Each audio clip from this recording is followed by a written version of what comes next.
Tom Cruise foi várias vezes referido como um psicopata. Existem várias teorias da conspiração ligadas ao nome dele e o pior é que elas de fato fazem sentido. O que significa que elas são verdadeiras? Não, com 3 pontinhos no final dessa afirmação. E nesse vídeo eu vou te explicar por quê. Luzes, câmera, ação. Um garoto de sorriso tímido e dentes separados aparece em tela, vestindo uma jaqueta surrada, os olhos perdidos em meio ao caos de uma casa desfeita. Corte para décadas depois. Um homem impecavelmente vestido acena no tapete vermelho, cercado por flashes e aplausos. Expressão confiante, controle absoluto da situação. Esses 2 momentos poderiam ser de filmes diferentes, mas, na verdade, simbolizam 2 vidas de Tom Cruise. Uma infância caótica e traumatizante, seguida de uma vida adulta que ele, já astro consagrado, se agarra à cientologia como tábua de salvação para controlar seu próprio destino. Tom Cruise não interpretou apenas personagens nas telas. Fora delas, ele parece ter vivido 2 papéis principais. Primeiro, o menino Thomas, infância estável, mudando de cidade em cidade, lidando com um pai abusivo e um sentimento de desamparo. Depois, o Tom, estrela de cinema, o homem que realiza façanhas impossíveis, sorri para as câmeras e jura ter encontrado, numa crença pra lá de controvérsia, a chave para dominar sua vida. Eu quero explorar aqui com vocês a tese de que a devoção do Tom Cruise pela cientologia não nasce da sede de poder ou excentricidade gratuita, mas de uma necessidade psicológica profunda de controle, moldada pelos traumas da sua infância. Eu quero mergulhar nessa jornada pessoal, conectando as emoções de Cruise à filosofia da cientologia, traçando paralelos entre sua jornada de vida e seus papéis no cinema e entendendo como tudo isso se reflete em sua imagem pública. Vocês me conhecem, então vocês sabem que eu não vou adotar o caminho do clichê, de julgamentos simplistas, fáceis. Eu fiz um estudo sobre esse que, para mim, é um ídolo, sempre foi um ídolo desde que eu era criança, mas buscando uma compreensão mais humana e sensível desse astro que para muitos é a última estrela no sentido absoluto da palavra, a última estrela de Hollywood. A primeira vida de Tom Cruise começa cercada de caos. Nascido Thomas Cruise Matterporter IV, ele cresce numa casa em constante turbulência. Seu pai, Thomas III, era volátil e abusivo.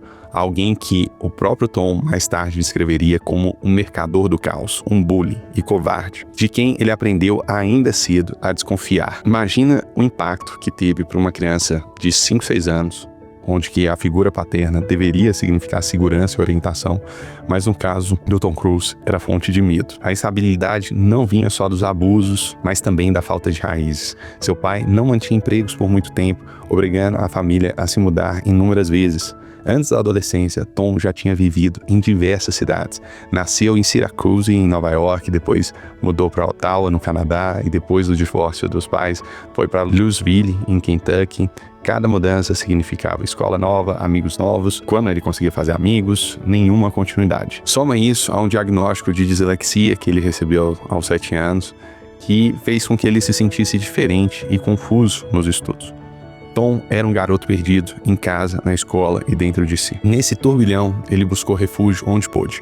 Curiosamente, na pré-adolescência, encontrou uma âncora na religião católica. Em Louisville, ingressou em uma escola franciscana e chegou a considerar tornar-se padre. Um amigo da época lembra que Tom tinha fé fervorosa, frequentava missas, adorava ouvir histórias de sacerdotes, como se buscasse ali a estabilidade e o propósito que faltavam em casa. Por um tempo, a disciplina do seminário parecia não lhe dar um norte, não durou. Adolescente rebelde como tantos, Tom e um colega foram pegos bebendo e expulsos do colégio religioso, ou melhor, convidados a não voltar. Ele tentou novamente em outro seminário em Cincinnati, indicado por um padre local, mas não ficou muito tempo. Logo, a família se deslocou de novo, dessa vez para Nova Jersey. O que vemos na história dele é um padrão. Toda vez que ele queria tentar fincar o pé em algum lugar, o chão parecia ceder sobre ele, seja pelas circunstâncias familiares ou pelos próprios erros juvenis, a estabilidade lhe acabava. Se a vida real era caótica, Tom descobriu na atuação um espaço de ordem e controle. Após terminar o ensino médio em Nova York, decidiu tentar carreira de ator e canalizou toda a sua frustração e desejo de se provar nessa missão. Chegando a Hollywood no início dos anos 80, o jovem Cruise demonstrou uma ética de trabalho obsessiva. Nos bastidores de um de seus primeiros filmes, Taps, de 1981, ele não contentava em apenas atuar, visitava todos os departamentos do set para aprender cada um deles, câmeras, figurinos, iluminação, dublê e som.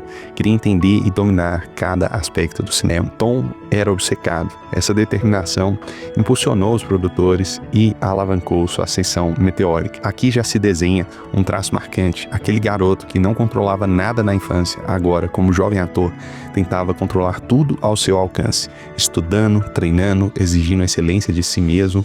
Em poucos anos, Tom Cruise virou um nome conhecido, estrelando sucesso como Risk Business, de 1983, e Top Gun, de 1986.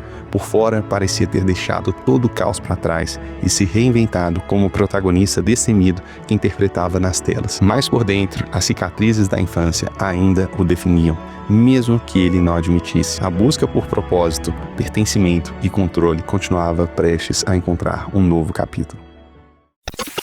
Em meados dos anos 80, já alcançando o estrelato, Tom Cruise se deparou com algo que mudaria profundamente o curso de sua vida: a Igreja da Cientologia. Foi em 1986, justamente no ano do estrôndolo de Top Gun, que ele teve o primeiro contato com a doutrina de Hubbard. Na época, com 23 anos, Cruise recebeu de um amigo um livro ilustrado sobre cientologia e ficou intrigado. Sua então namorada e futura primeira esposa, Mimi Rogers, que já era adepta, ajudou a introduzi-lo oficialmente na igreja pouco depois. Consta que Mimi o converteu à cientologia antes de se casarem em 1987. Para o jovem astro, a promessa da cientologia era tentadora, uma filosofia que seus seguidores chamam de religião, que pregava o autoaperfeiçoamento e a superação de traumas e limites pessoais através de técnicas específicas. Cruise mergulhou de cabeça. Ele logo acreditou a cientologia e a transformação de sua vida.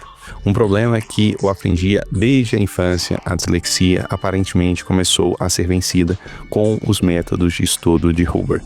O ator afirma que a cientologia o ajudou a superar essas dificuldades de aprendizagem, algo que o sistema educacional tradicional simplesmente não conseguiu resolver. De fato, a igreja possui uma doutrina de tecnologia de estudo que alega ensinar as pessoas a aprender corretamente, e para Cruise, que se considerava praticamente um analfabeto funcional ao se formar no colégio, isso soou como mágica. Imagine a sensação: um menino que se sentia burro lendo, de repente encontra um método que promete destravar todo o seu potencial. É compreensível o apelo quase salvador que a cientologia tinha para ele. Mas não foi só a dislexia. Cruise acredita a cientologia nada mais, nada menos que todo o seu sucesso como um astro de Hollywood. Em entrevistas e discursos, ele declarou que sem igreja não teria alcançado o que alcançou no mundo do cinema. Essa convicção o levou a se tornar um dos rostos mais visíveis da organização, um verdadeiro embaixador. Enquanto o público celebra seus filmes e acrobacias nas telonas, ele pessoalmente atribui seus triunfos aos ensinamentos de Hubbard. Presta atenção na dinâmica interna. Se na infância tudo era imprevisível e fora do controle, na cientologia, Tom encontrou a sensação de estar no comando do próprio destino. A filosofia cientológica ensina que o indivíduo é um espírito imortal, um tétan, com poderes potenciais ilimitados, capaz de se livrar de traumas passados, engramas e controlar sua realidade. Para alguém que viveu traumas e desordem, essa ideia de ser causa e não efeito do universo é muito sedutora. Não por acaso, Tom abraçou fervorosamente os cursos e as terapias e hierarquia da igreja, avançando pelos seus níveis como alguém que sobe ao topo de uma montanha rumo à clareza e controle total. A devoção de Cruise foi e é extrema. Ele se tornou amigo íntimo do líder máximo da cientologia, David Miscavige, e frequentemente aparece em eventos internos exaltando a instituição. Em 2004, recebeu uma medalha de honra da igreja em uma cerimônia pomposa, apontando ele como um modelo de adepto.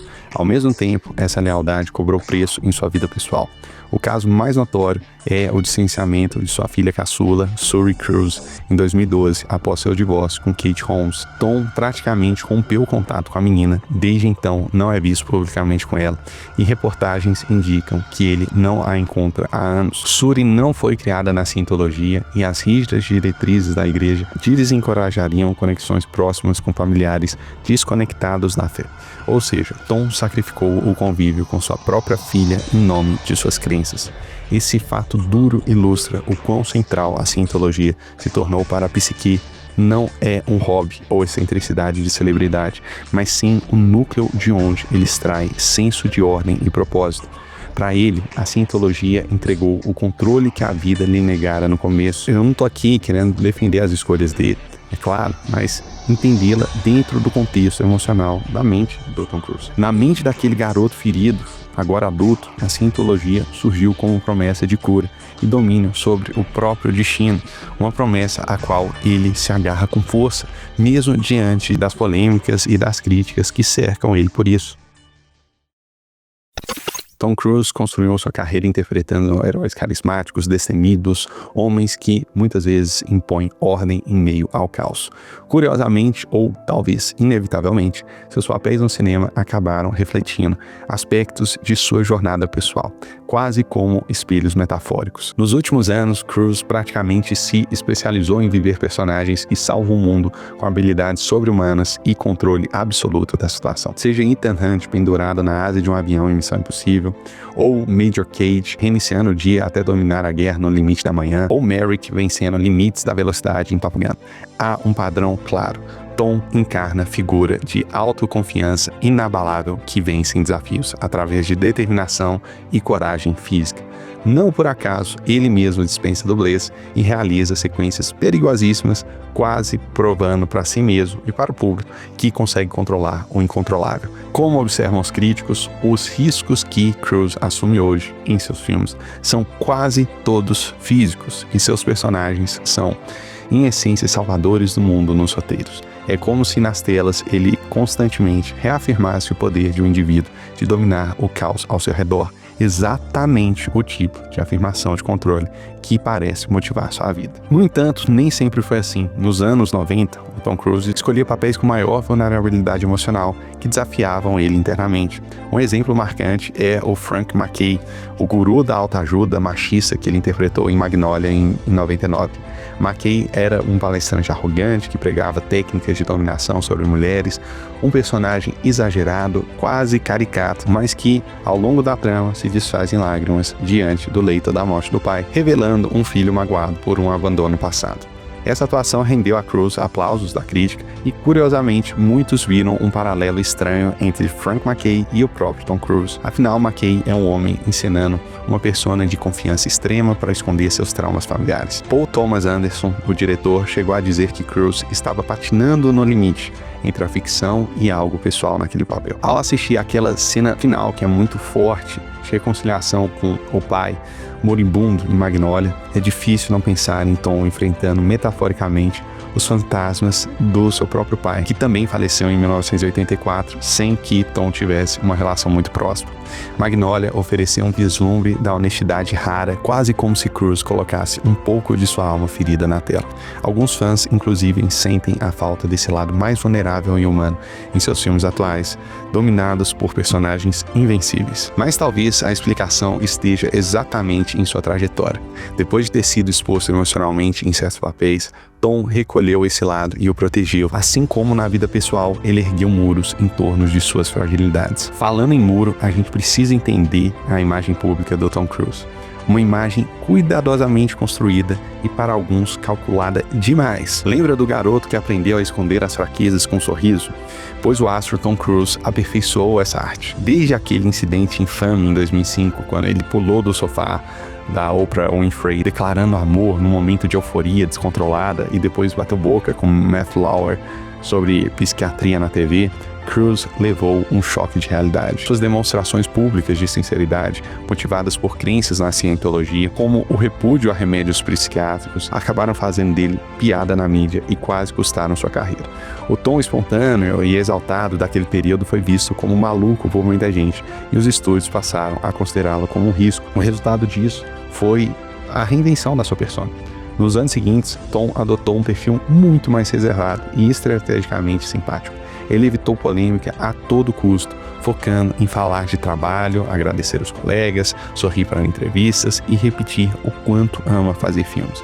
Esse reforço deu certo. Após 2008, sua reputação foi gradualmente se recuperando, impulsionada por escolhas seguras. Participações cômicas como em Tropic Thunder aliviaram sua imagem, seguida por sucessos de ação como Missão Impossível, Protocolo Fantasma.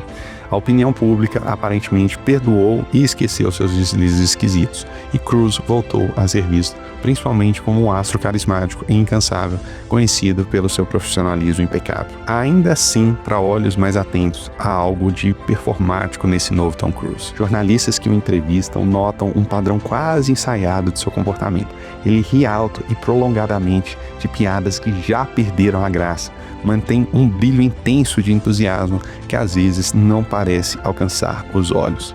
O escritor Neil Strauss, certa vez, descreveu a famosa gargalhada de Tom Cruise, aquela risada dele que começa normal, mas continua, enquanto ele fixa o olhar no interlocutor, mesmo quando o assunto já esfriou. De repente, ele para instantaneamente, mudando de expressão num piscar de olhos. Strauss relatou que esse riso quase mecânico dava a impressão de ser uma ilusão bem calculada, como se o verdadeiro Tom, ou Thomas Matterporter IV, tivesse desaparecido em algum ponto do passado e substituído por Tom Cruise. A performance é uma observação forte. Cruise como o seu papel mais longo e complexo.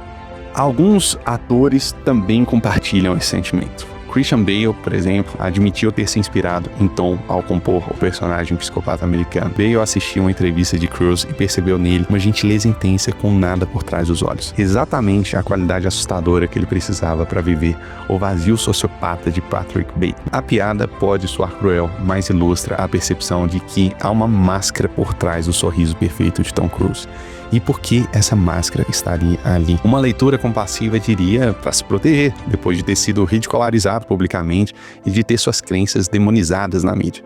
Faz sentido que Tom tenha decidido controlar rigorosamente o que mostra de si mesmo. Hoje ele é sempre educado, positivo, grato, quase como um político em campanha, ou como um missionário, discretamente pregando a boa vontade. Ele se tornou, enfim, um mestre de cerimônias de sua própria lenda. No final das contas, a história de Tom Cruise é a história de uma busca humana por equilíbrio e controle diante do caos.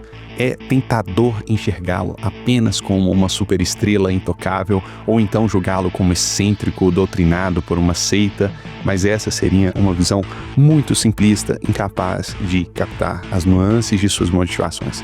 Por debaixo das camadas de celebridade e controvérsia, há um menino ferido que descobriu cedo demais o sabor amargo da insegurança e da falta de controle. Cada escolha de Tom parece refletir um esforço para nunca mais reviver aquela impotência da infância. Ele se reinventou através do trabalho árduo na atuação, se reconectou com o senso de propósito através da cientologia e se resguardou emocionalmente, construindo uma persona pública quase infalível. É claro que, visto de fora, esse percurso levanta muitas questões. Até que ponto a cientologia o ajudou de fato ou apenas explorou suas vulnerabilidades? Será que Tom Cruise realmente teria encontrado a paz interior que ele buscava ou permanece correndo, seja um set de filmagem ou na sua própria vida pessoal, tentando escapar de fantasmas passados? Não temos respostas fáceis e aqui eu procurei justamente evitar julgamentos simplórios. Em vez disso, fazer um exercício de empatia, olhar para o Tom Cruise além do brilho das telas, enxergando nele não apenas um mito, mas um homem com suas contradições. Tem uma cena emblemática em Missão Impossível Fallout, em que o personagem de Cruise, ou Ethan Hunt, pilota um helicóptero em meio a montanhas geladas, lutando contra ventos violentos enquanto persegue o vilão. A câmera foca no rosto de Cruise, tensão nos olhos, determinação obstinada. Eu gosto de pensar que, metaforicamente, o Tom tem pilotado seu próprio helicóptero há décadas, enfrentando tempestades íntimas que nós, telespectadores, não podemos imaginar. Sua missão impossível pessoal talvez seja conciliar o Tom Cruise, o herói invencível, com Thomas Matterporter, o garoto vulnerável que ele foi um dia. E nessa missão, a cientologia se tornou tanto sua bússola quanto seu escudo, o guiando e protegendo do que ele mais teme: perder o controle. Podemos concordar ou discordar dos caminhos que ele tomou, mas não há como negar a dimensão profundamente humana de seus anseios. Fica aqui uma reflexão. Quantos de nós, em menor escala, também não abraçamos crenças, rotinas ou personagens sociais para lidar com os nossos traumas e inseguranças? Tom Cruise talvez seja um caso extremo e público disso. Um homem que construiu 2 vidas para sobreviver a si mesmo. Entre o caos e o controle, ele encontrou um equilíbrio possível, ainda que frágil. Enquanto o vemos correr pela tela, salvar o dia e sorrir, aquele sorriso célebre, talvez valha a pena lembrar que atrás da performance existe um ser humano em eterna construção. No fundo, a jornada de Tom Cruise é sobre ser senhor do seu próprio destino. Uma jornada tão cinematográfica quanto profundamente pessoal e continua a fascinar e a despertar perguntas muito além dos créditos finais.